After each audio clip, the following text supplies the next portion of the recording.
Thank you for coming out on this exceptionally hot summer. This is genuinely crazy. This is like, this is bad. It's bad. Like, when you walk outside, you don't even appreciate the sunlight. You know what I mean?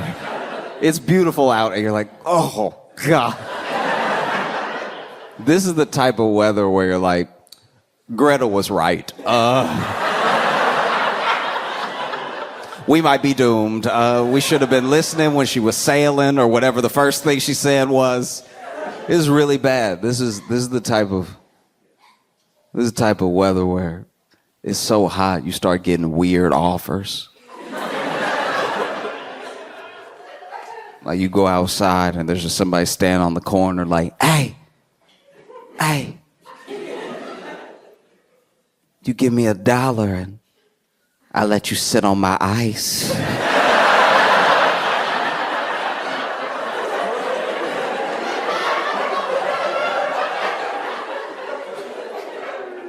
I don't see any ice out here, sir. Trust me, there's ice. There's a bag behind you.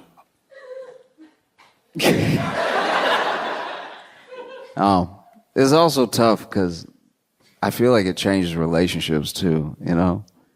Like, it's so hot, somebody could live so close.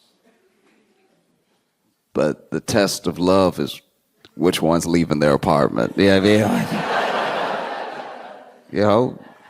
You'll live next to somebody a 15-minute walk away, but it'll be like, I could die. I can't be doing that just out willy-nilly just for you to see me. We can FaceTime, all right? Like, I feel like even the way people are sexting must be different, you know? You're just texting somebody, middle of the day, like, hey, I got that AC.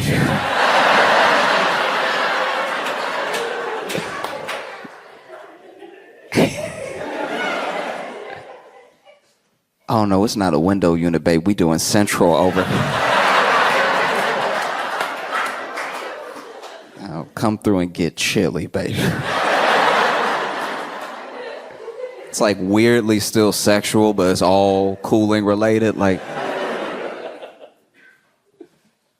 I got popsicles.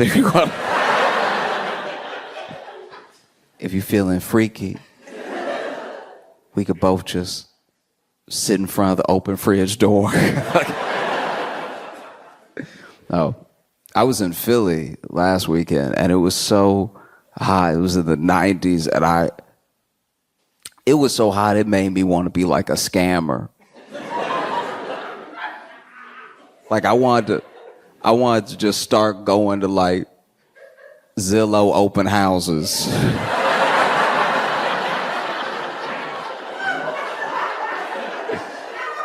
Places I have no intention on putting an offer down on, just to stare into the AC, be like, oh, 2.5 bath, okay.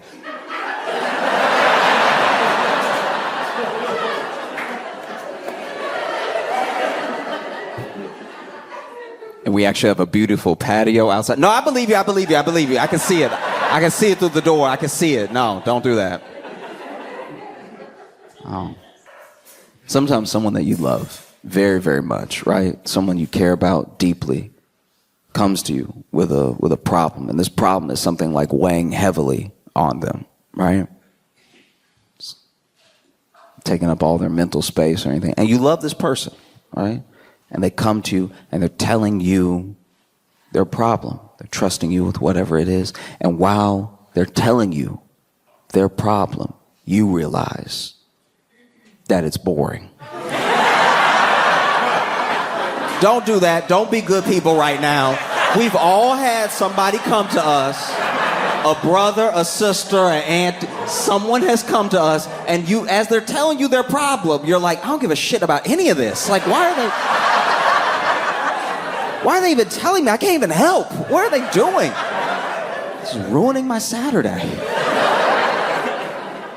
So sometimes someone that you love very, very much, deeply, comes to you with something serious to them that's a real problem, and it's boring. But somehow, overhearing a stranger's problem is always fascinating. I'll give you some examples. So a couple weeks ago, I was on the bus because life ain't going the way you think, right? And so I was on the bus, you know, the people's limousine, right? And I was on the bus and I was holding the rail, and another guy next to me was holding the rail, but he had his phone like this, right? Like tucked into his arm. And he was just like, I don't know what to do. All right? I do not know what to do. She keep fucking dudes off Facebook Marketplace.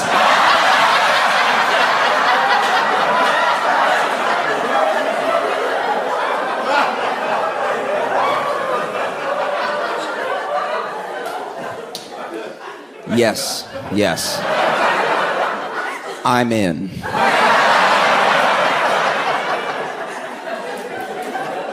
Tell me all. Because this man's on his phone like, I can't even trust her to go get a lamp.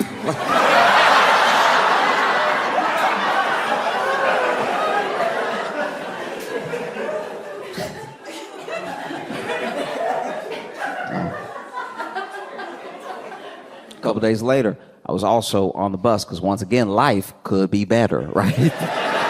We'll get there, but until then, community Uber, right? And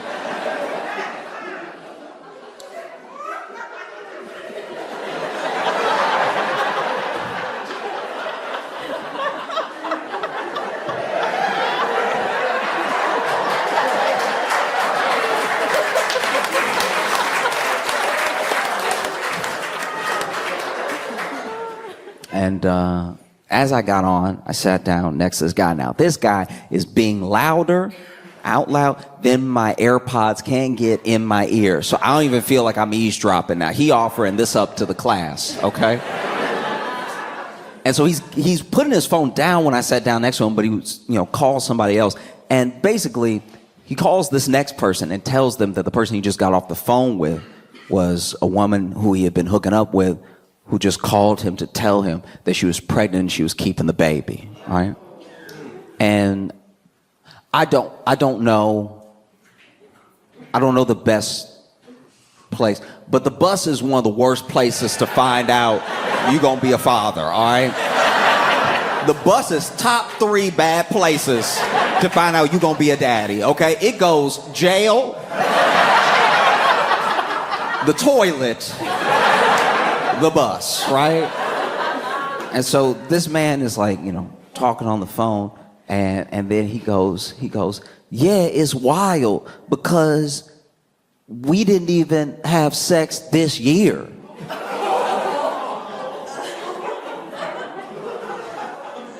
And I was like, oh no.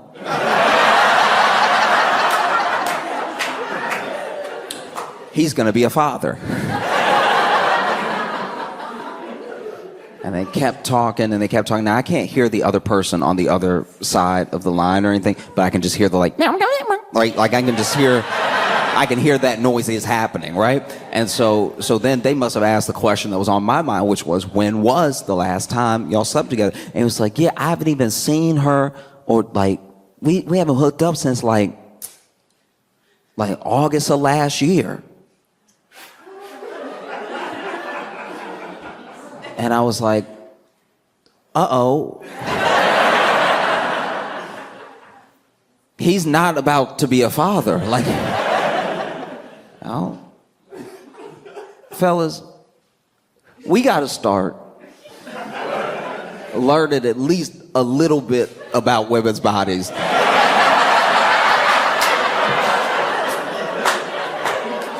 If nothing else, so we can't get fleeced like this. Like, this is...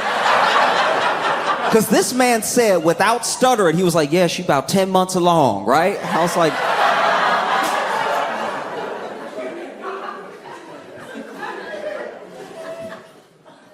oh. And then they kept talking, they realized he actually did get the math wrong, right? The math was wrong. It was 11 months. And I was like, okay, so when do I step in now? as a stranger, right? Like when do I step up and step in to help? Because I've been missed my stop. I missed my stop.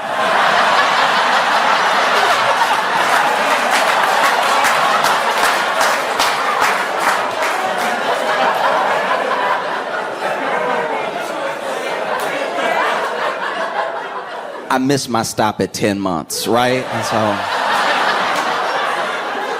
so I'm at least 11 minutes that way, right?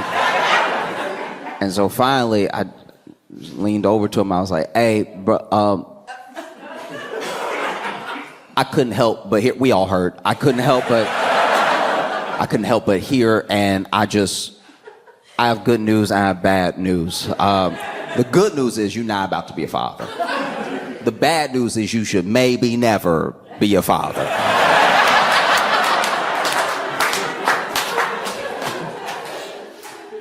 Ding!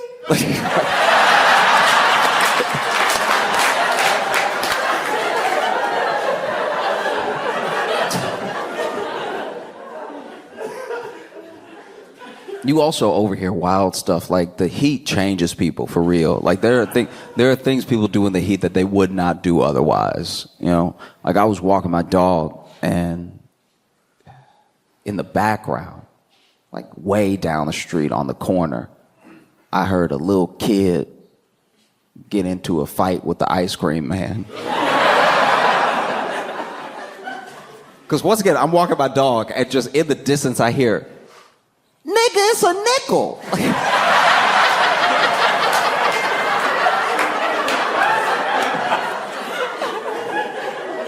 Even my dog was curious. Like, my dog and I both turned around. And the ice cream man was like, I don't care what it is, you short, little man. And this kid looked up, I don't know how old he was, looked up at the ice cream man, head can't reach the counter, and goes, your dick is short, I want my chocolate.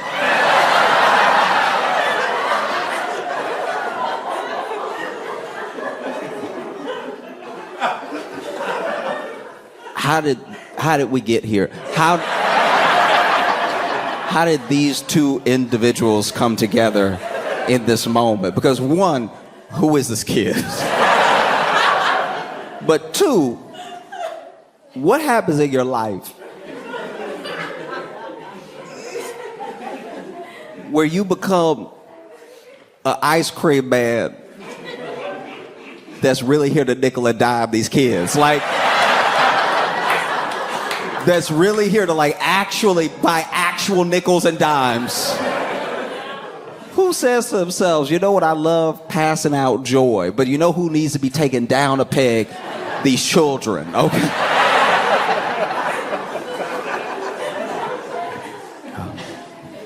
I'm trying to figure out what type of friend I am.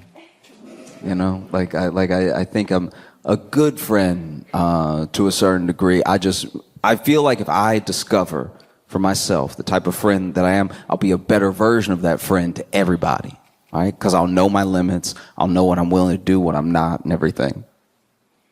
And I'm quickly realizing that I am not the advice friend. Don't come to me. Truly, don't come to me at all, because my advice to you will be directly related to how your problem affects me. I'm trying to let everybody know that now, in case, because you know, you never know. Sometimes you meet someone at the show, y'all become friends in real life, and then maybe they have a problem and they come to me, they're like, Josh, what should I do? I'm telling you right now, I am not objective.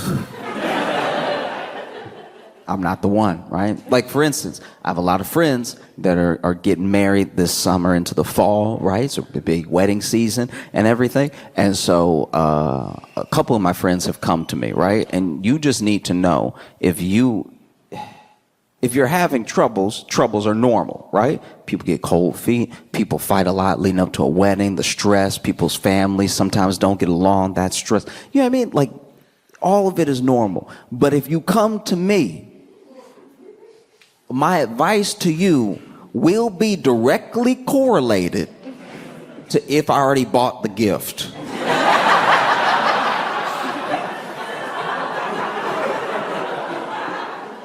Because I had a friend come to me, his wedding was about, 2 weeks out. He was devastated and everything, and he was a good friend, so I had already bought his gift off the registry. It was a Vitamix 3500, so it was, yes. See, exactly, yes. 100%, yes.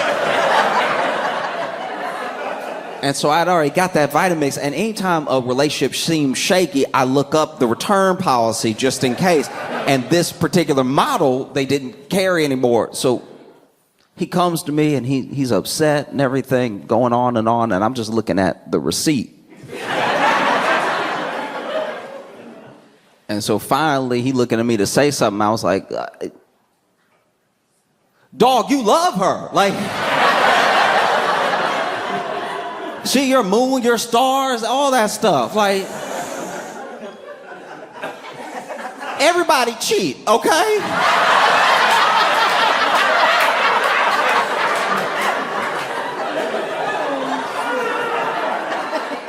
She gonna stop probably, like.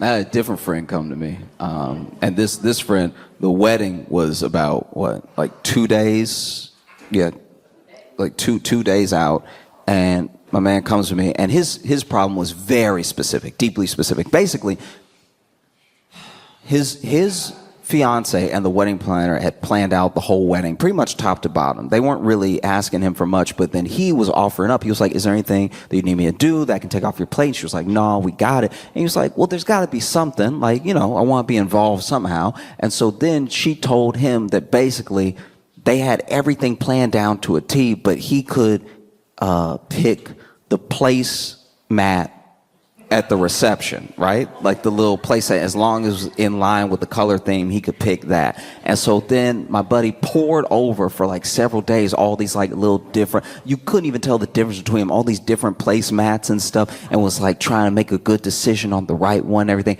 And he finally picked one, and basically it seems like maybe she didn't like it because she had the wedding planner change it last minute. And then they didn't really talk about it. So his feelings were kind of hurt because he was like, oh, that was my one thing, and I took some real pride in doing it, and she didn't say anything to me. And it was a destination wedding, and I hadn't bought my ticket yet.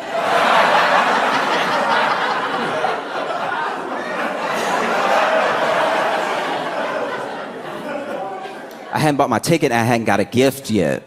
And so he was telling me about it, and I was like,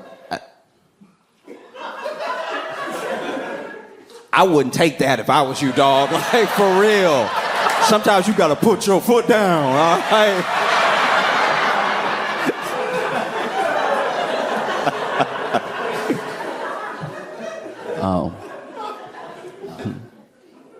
I've been watching some of the, older people in my life and everything, and it's crazy. My friend, his grandparents were together until his granddad passed away.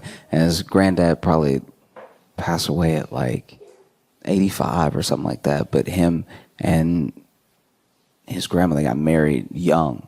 So they were together for like 62 years or something like that.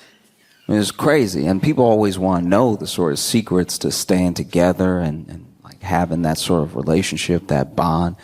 And he said that his grandma basically summed it all up very quickly. She was like, if you want to be with somebody for the rest of your life, you have to know and accept that the first year is lust, the next 10 years are love, and everything else after that is spite.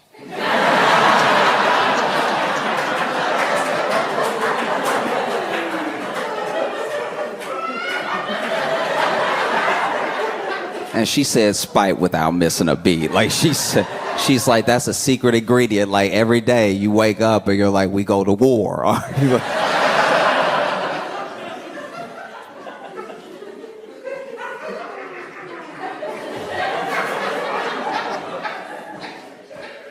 And basically, she tells this story about how the night that his grandpa passed away, they had this routine where his granddad pretty much wouldn't even sleep in the bed anymore. He would sleep in his chair that could recline, like his lazy boy, and then he would be falling asleep watching TV or something like that. But on that night, he went to bed with his grandma, and he passed away in his sleep, which is how a lot of people want to go. It's very peaceful, you know, next to somebody you love. And then he wasn't there, but his mom was. And his mom said that when she woke up, she was getting ready and like making breakfast and stuff. And she heard his grandma from the room. And what she heard wasn't like some blood curdling scream or some like cry out or anything. She said she just heard, "Oh!"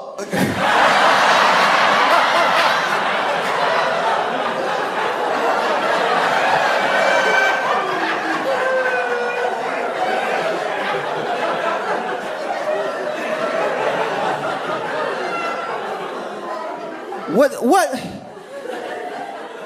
Ooh.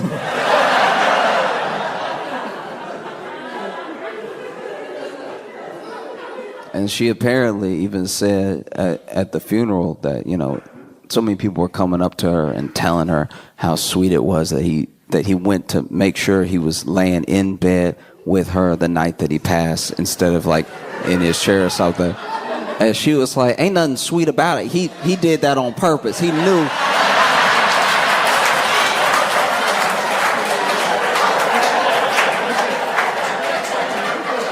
No, he knew he was gonna die that night. And he wanted to put his cold ass feet on me one more time.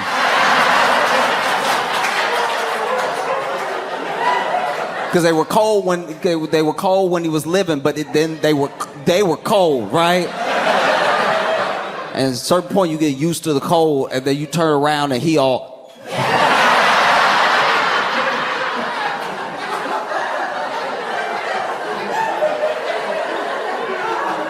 just laying up there like... And I told him, take out that trash, and he didn't do it.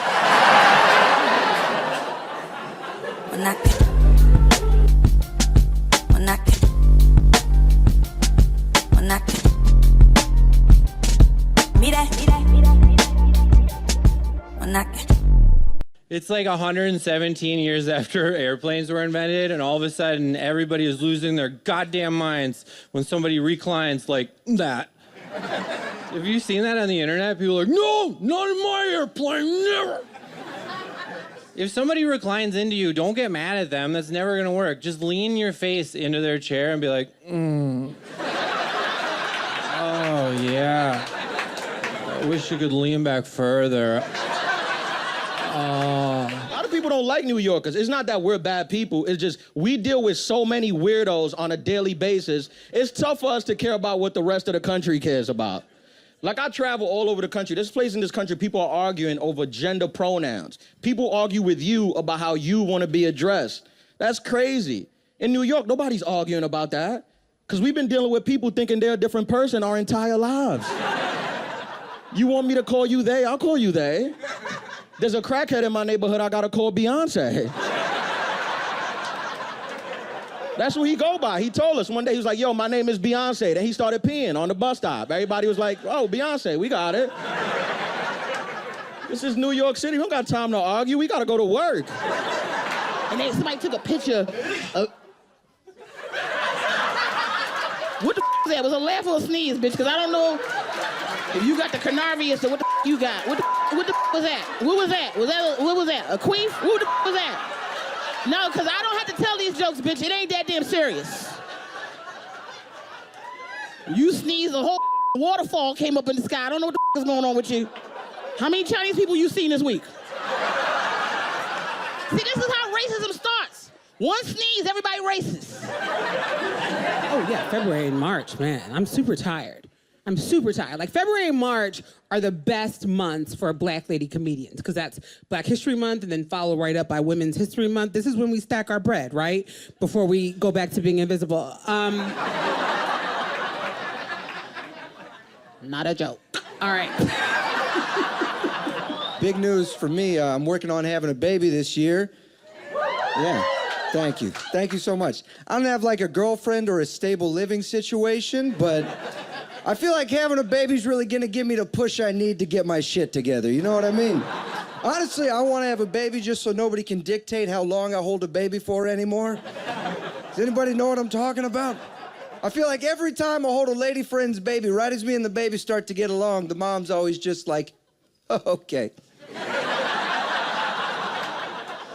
Let me vibe with your baby. I love kids, not even in a weird way. I've always loved kids. I think I've always wanted to have kids, even since I was a kid. I know that's weird, because I think that means I was just sitting in first grade looking around at everybody else like, God damn. I gotta get me one of these, dude. These are tight as hell.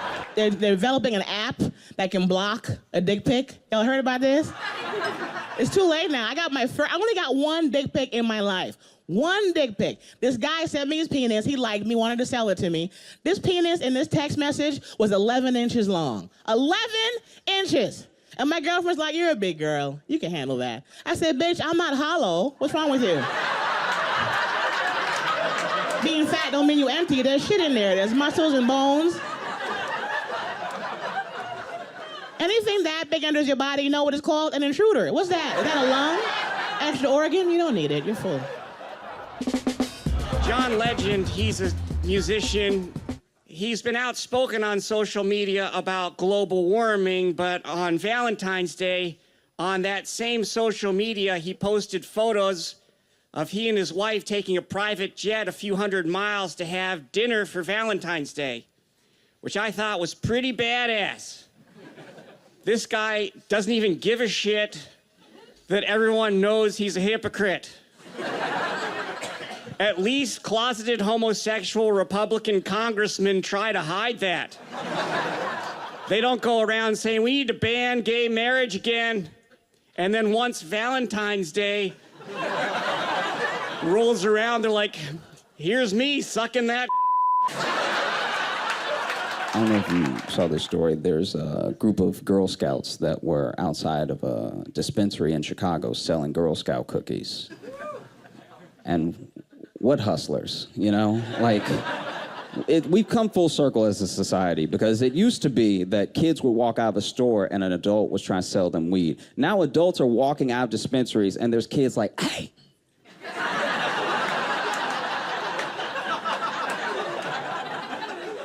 Hey. I got that good shit. You hungry? Everybody get hungry. You don't want none of this? I got that Thin Man. I got that samosa. I got that praline. I got that mango cream. I got that shortbread.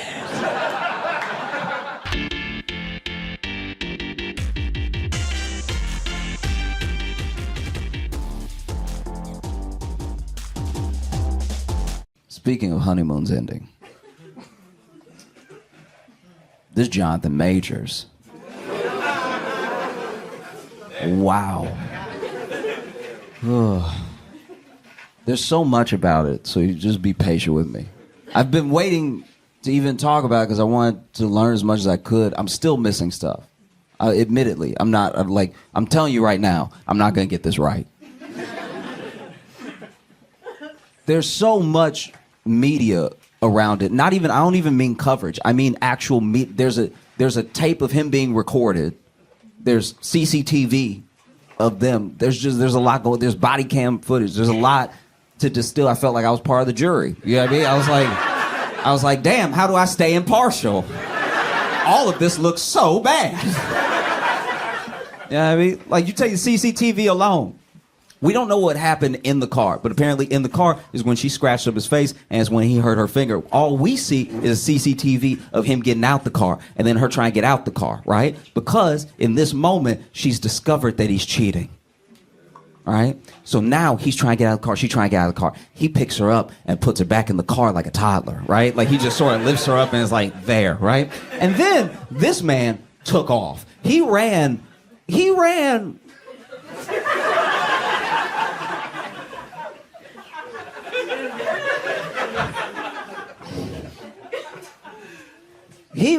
like it was the full caution sign. That's the last time I've seen somebody have a foot that high and a head that forward. And my man was over here like, huh, like it just fully running. And that's how you can tell he cheated too, because he running like a cheater. He running like, no, I gotta get out of here. I can't be here right now. She saw a text message. Yeah. And then she took off and she ran after him. And she caught up. And that shocked me. She caught up. This nigga trained for Creed 3, and she caught up in heels like it was nothing. That's crazy. I didn't know getting cheated on gave you superpowers, because this dude is booking it, and she right behind him, clickety-clacking it in those heels, trying to get that phone, right? And so then you just see another CCTV angle, and you see him running the other way. And this time it's scarier, because this time she not running. This time she's stalking him like Jason, just...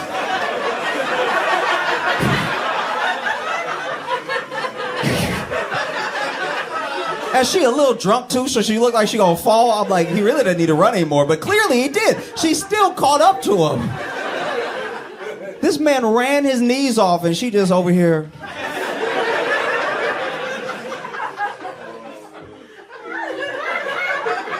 And then they run into like 3 random people, and then she did the thing that I think a lot of people do when they're in like the midst of like, maybe they're a little drunk, they just found out they got cheated on or something's going on in their relationship or something. So she meets these 3 people who don't know them, who do not, I cannot stress that enough, who do not seem to know them at all. And she's like, well, fuck you, I'm gonna hang out with my new friends. And then she just becomes these 3 people's problem. And then John Majors seemed to walk off, right? Seemed to just walk off into the night. So it's like that, take that video alone, right? It's hard to decide how you feel about that. Because in my mind, I'm just being honest, right? Just hear me out. In my mind, I don't know what else he should have done. Because everything he should have done happened before that night. He shouldn't have cheated. If he didn't cheat, maybe none of this would have happened. But he cheated. I'm saying in the night in question, in this moment, he runs. He runs.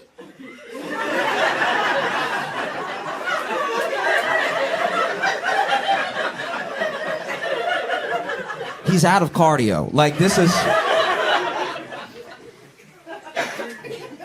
Like, she clearly should have played Apollo Creed. If she tuckered him out that easy, then you go to the next day.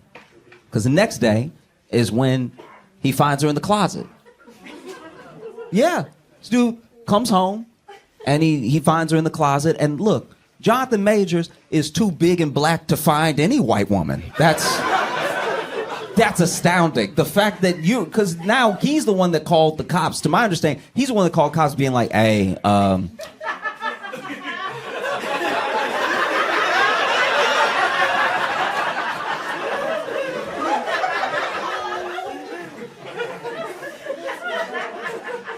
that's the only time I've seen someone call the cops, and you can hear it in his voice where he's like, I'm gonna need you to sit down.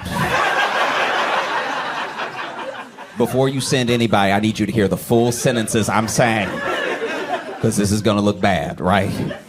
And then the cops come, and then they lift her up and everything, and someone can correct me, I don't know what happened in this particular part. It seems like she came home and she was like maybe changing or whatever, and then fell asleep in the closet, because it's like a walk-in closet. I don't really know what happened there. But then you hear Jonathan talk about it in an interview that he shouldn't have done. This interview was a bad idea. I'm not saying I would have any good ideas if I was him, but I'm just saying this interview was pretty bad, because they ask him,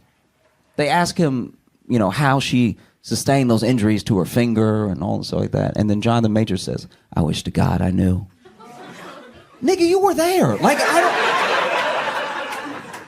I know you don't think you did it, but like, whatever. So then, in the interview, they're cutting between his interview and then pieces about him. They're using scenes from him in movies. And then they use a recording where he is arguing with her, right?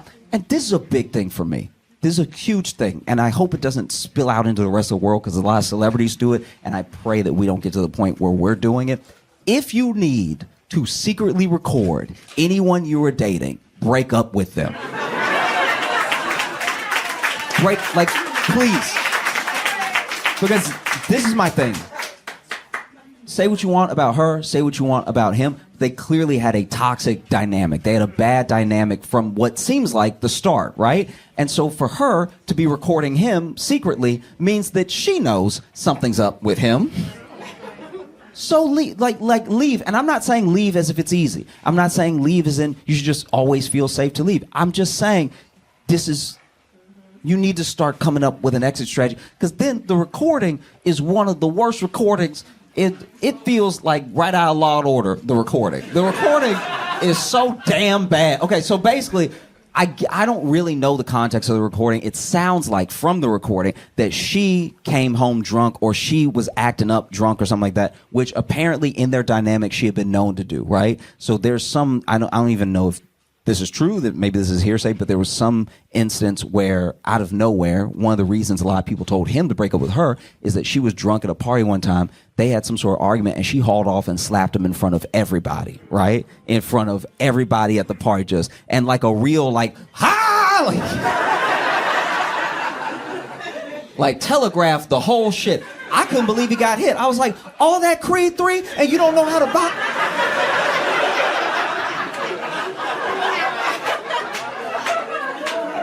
You over here just eating shots? That's crazy.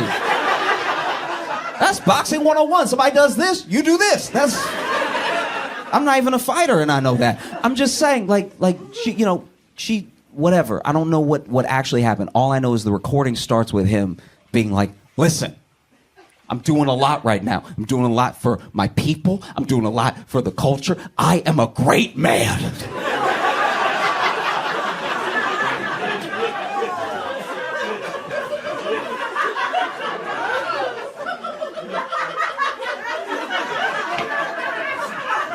Give me a second.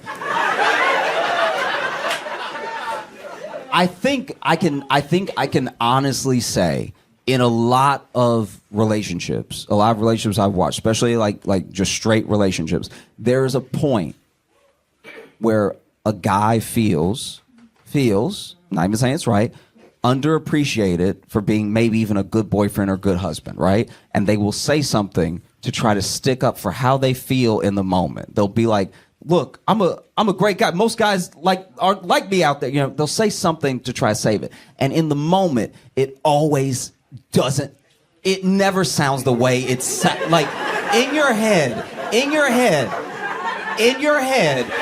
It sounds like it's evening the playing field. Like in your head, you're like, I can't believe you're coming down on me so hard. I'm a good boyfriend. I'm a great boyfriend. You know that? I'm such a good boyfriend. Your friends say I'm a great boyfriend to you when they don't think I can hear it, and I hear it, and I take that to the moon, and I'm using it now. That's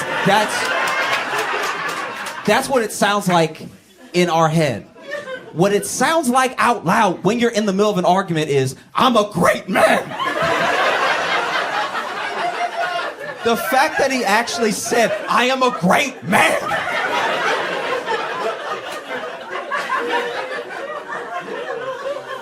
And look, I don't know what it's like to date either one of them. I'm just going off of what we've seen and what I've seen that has happened, right? I don't know what it's like to date either one. I'm just saying, I can see how you're in the moment and you really think you're cooking. But it should be a sign to you that the person that you're like just going off on is saying nothing. And look, if I'm being honest with you, when I listen to that recording, I do think it's a little bit of a setup because she says nothing, right? And you can tell she a little drunk too, because the only thing you can hear is like him being like, "I'm a great man," and her be like, "Ugh."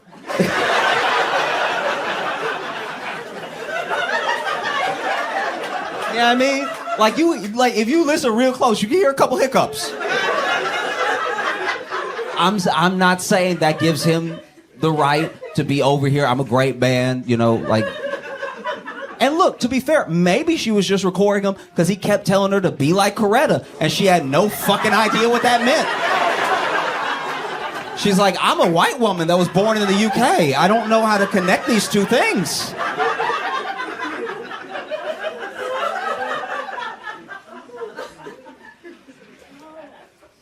Be more like Coretta. And then in the interview, he's like, look, when I said that, I wasn't comparing myself to Dr. King. I was just trying to say that these are the people I aspire to be. And so if I'm gonna get there, I need someone like her to help me get there. And I'm like, all right, but you did say Coretta. Like, you know what I mean? It'd be different if he was just like, I need you to do better. I need you to do better sounds, outside looking in, sounds completely fair. I need you to do better. I need you to do better than getting drunk at functions that I'm with that I'm trying to network. I need you to do better than slapping me in my face in front of a bunch of people. I just need you to do better. There's a huge amount of middle ground.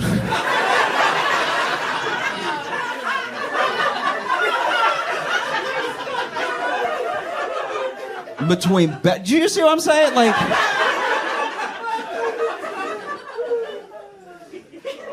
it would be like my girlfriend being like, listen, you do not help enough around the house. I get that you tour, I get that you have shows at night, but I need your help around the house, all right? So when you're about to go, just take the trash out with you. That's a simple thing that you can do. Just take the trash out with you. Just do a little better. She didn't say, I need you to be Malcolm X.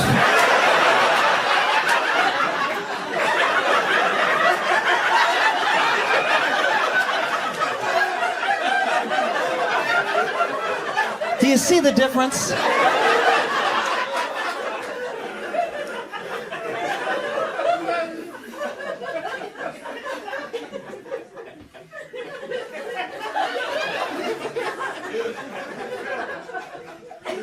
It's also just, I don't know. That the thing that really bothers me about Jonathan Majors is that he didn't make it. He made it. All this happened after he made it. And it's so hard. And like even take away for a second being a black actor. Take away for a second where he comes from. It's hard in general. This is like the NFL of drama. And he made it. And then this happens, you know?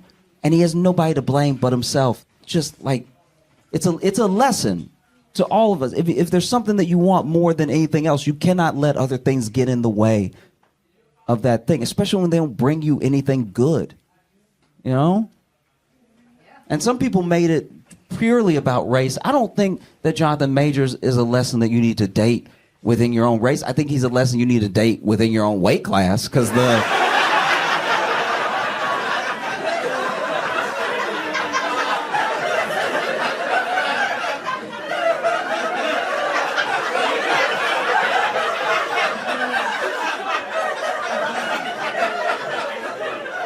the optics are terrible, all right? Jonathan Majors is 34 years old. Jonathan Majors is 34. That blew my mind. He's 34. We're closer in age than I ever thought. He's 34. And he doesn't look 34.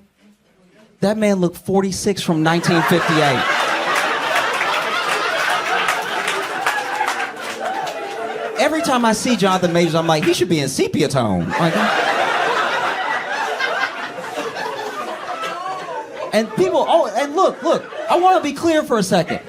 A lot of people had a weird and I'm talking about outside of all this stuff before any of it ever happened. A lot of people had a weird hate for him that I didn't understand, and they went out of their way to call him ugly, and they went out of their way to just like go at his features and stuff like that. I'm not saying any of that. I'm just saying he does look like a time traveler. All right.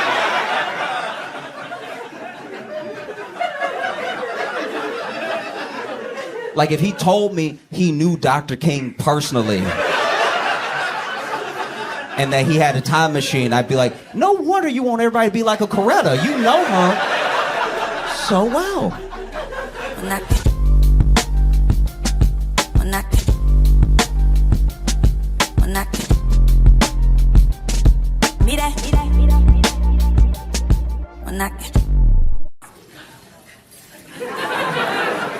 Like, we're clearly having a rough time. A lot has already happened this year. January was full of enough stuff to fit a whole year, you know? And we're not okay. We put on a brave face, but we're not all right.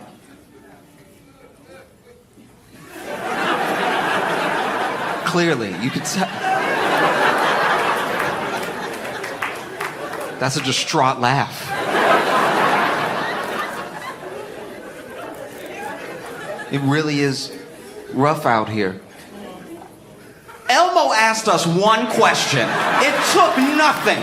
Elmo just said, how is everybody? And the floodgates opened. As an internet user, I was embarrassed. The way that everybody just poured everything out to Elmo. If you didn't see it, Elmo tweeted, hey, just check it in. How is everybody? And 185 million views. What, 1 million replies? I don't know how many replies. It was absolutely crazy. Everyone just told Elmo everything that was happening in the moment. There's no better indication that we need universal mental health care than everyone responding to Elmo like he was in the room. That's absolutely insane.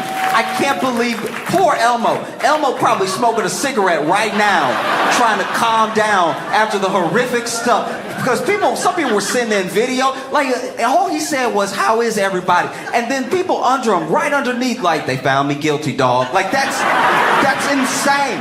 This is not real right now. Go seek real help. That's just crazy. I felt for Elmo in that moment. I really did. I have a lot of different feelings about this from a lot of different angles, but the first one is that I felt bad for Elmo. Elmo didn't know. That's why Elmo asked. You know? You ever been that person? You ever been asking somebody how they're doing and then they tell you? You trying to make polite conversation. We won't even see each other in 4 minutes. Just pass by, how you doing? And then they're like, well, that's unacceptable. That is unacceptable social behavior. It's one thing if you say, you know, how you do it, and they say, well, and then they don't really want to get into it, and then you ask because you care, that's different, right? I'm not saying you can never tell people what's going on with you, but I'm saying we've all been that person. You in the break room at work. This is your break. This is the only time of day you get to yourself. You in the break room, and then somebody walk in, and you sitting there trying to eat your Hot Pocket, right? Trying to eat your Hot Pocket that you brought for lunch, and you just munching away, trying to have a good time, fighting to find something on YouTube just to get through the day. And then somebody walks in, your worst coworker, you know who they are, they walk in, and then they try to put something in the microwave, and they're pressing every button, just everything, putting it on potato, on popcorn, everything. And it's awkward, because it's only the two of you in the room. And so you go ahead and say, like, how you doing? Just throwing it out there just to kill some of the silence, because you couldn't get your earbuds in fast enough, right? And then they go, well...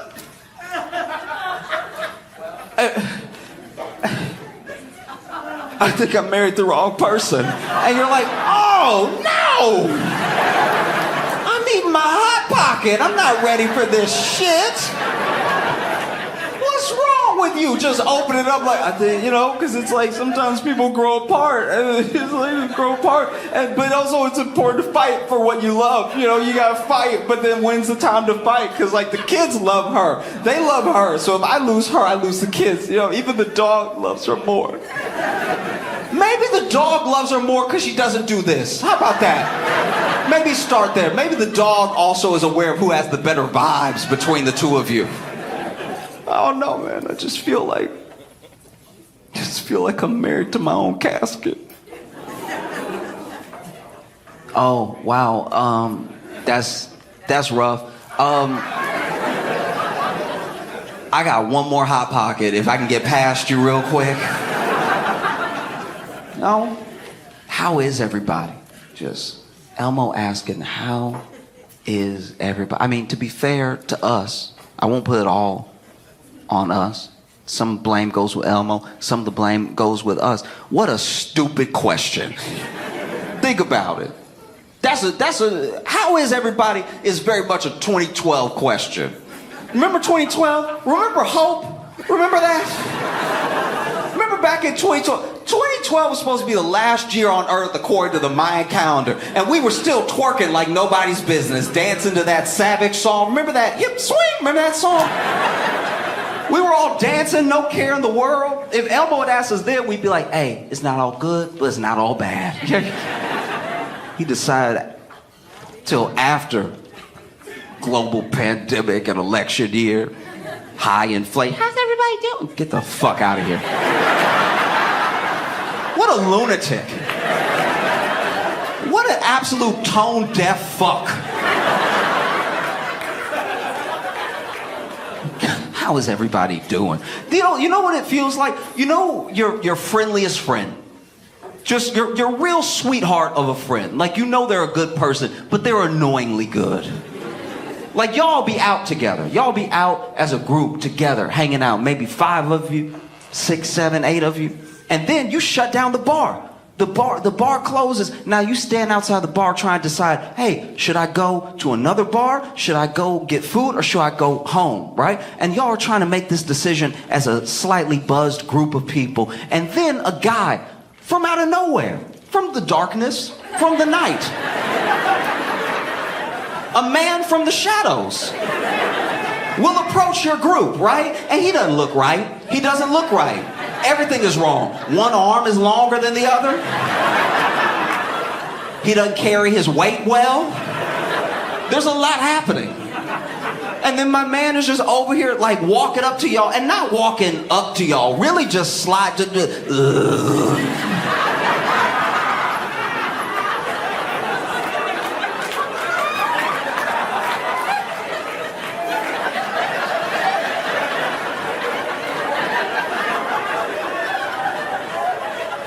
How's everybody night going? And then your friendliest friend, your sweetest, friendliest friend, this idiot, will be like, oh, we're pretty good. How are you? Why would you ask that? The answer will not be good. No matter what it is, he's not having a good night. Nobody moves like that. He's having a very particular life. How are you? That's the type of person that's gonna answer you in full, right? In full paragraphs, in a monologue. How are you? Walk up.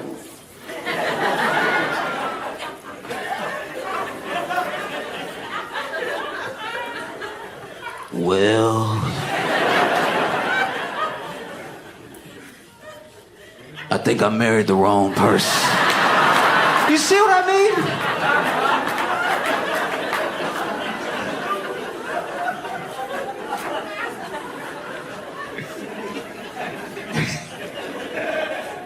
I just want to be like a fun guy. One of the reasons I'm not as fun is that I don't always understand or am caught up with trends.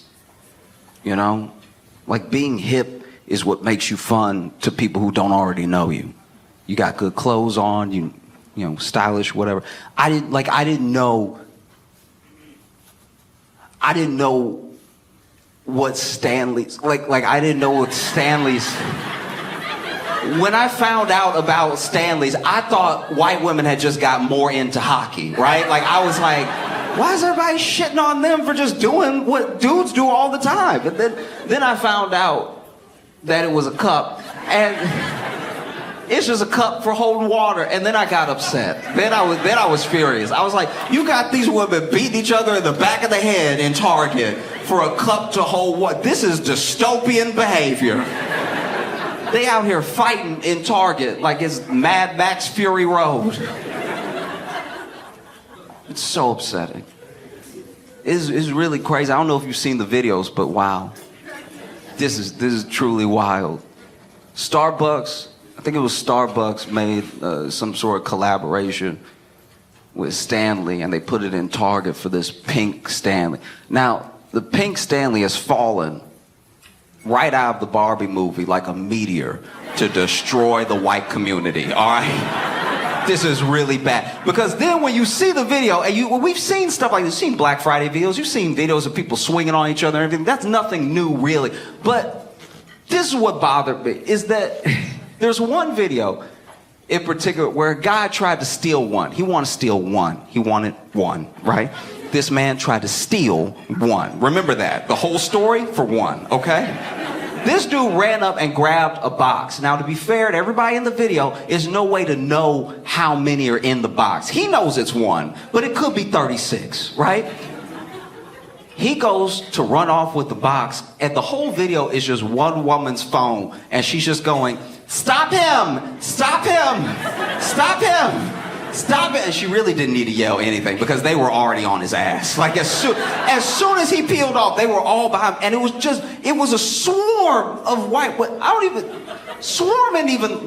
even know what you call this type of collection of white women. A bachelorette party of white women was chasing this man down. And they didn't just catch up to him, they grabbed him one limb at a time. Like this was taken to the ground systematically. And then they look, I'm not saying at the end of the video they swarm him. I'm not saying they killed him, but you'd never see him again. All right, it's pretty jarring. Like they just swarm him and his body just disappears. And I don't know which video y'all saw, but the one I saw, you hear him at the end of the video go, "Blah!" It's like that might be a death rattle. They may have really got him. That sounds like the last noise a man make before he go. That was crazy. He wanted to steal one. And look, I get it. He's in the store. It's a crime. I understand. But you never have bystanders step in like that. Never see anything like that. For a cup.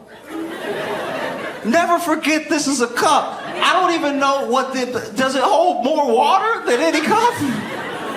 This is absolutely crazy.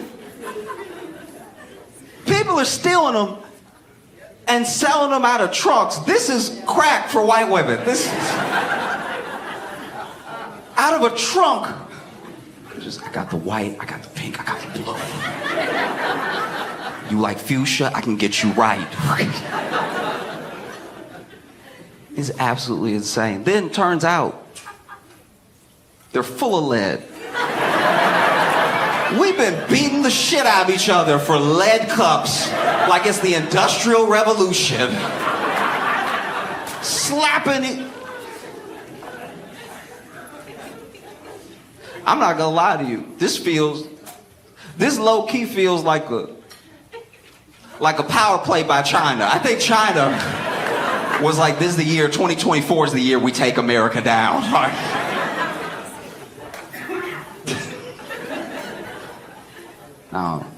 I was very weirded out by it, but also if it makes you happy, it makes you happy. A part of me even was kind of excited when I saw these videos, because I don't know, Stanley Cups, especially the pink ones, they're just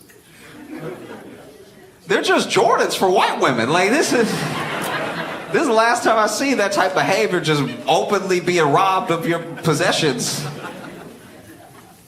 Speaking of Jordans, this blew my mind. There's a company that is letting people rent Jordans, like monthly. You can't afford the Jordans, you can rent it from us monthly for like $19.95 a month.